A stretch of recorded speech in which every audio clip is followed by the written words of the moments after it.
Module 2, Lesson 5, Definition of Rotation and Basic Properties. Rotation is the third kind of transformation that we're going to look at in this module.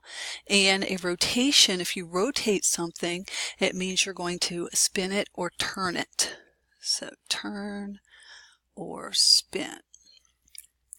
What you need to know in order to talk about a rotation is you need to know the angle that it is rotated. So is it rotated 90 degrees, 180 degrees, 270 degrees, or some other amount? Now, the angle, if the degrees are greater than zero would represent a positive number, and that would represent a counterclockwise rotation. If the degrees is less than zero, that means you have a negative number, and you're going in a clockwise direction.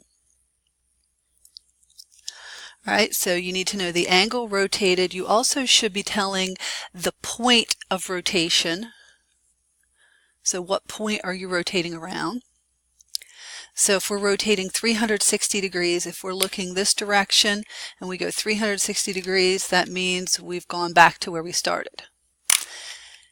180 degrees means we've turned the opposite direction, and 90 degrees, just like a 90-degree right angle, you've turned sideways.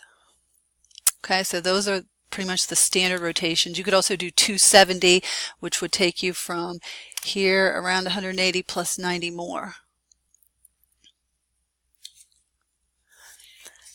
So here's a picture of a before rotation and after rotation. So we're rotating around this point. Here's our smiley face. We rotate this direction 90 degrees, and then here's our after smiley face. So we are going to rotate, let's see, we're going clockwise. Clockwise is negative, so negative, and we went 90 degrees. So negative 90 degrees, this we already said was clockwise, around point O.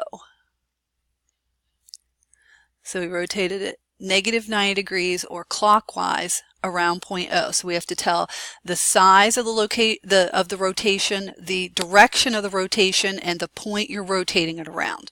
Make sure you tell all of those things when you're talking about a rotation. The degrees, the direction, clockwise or counterclockwise, and the point you rotate around.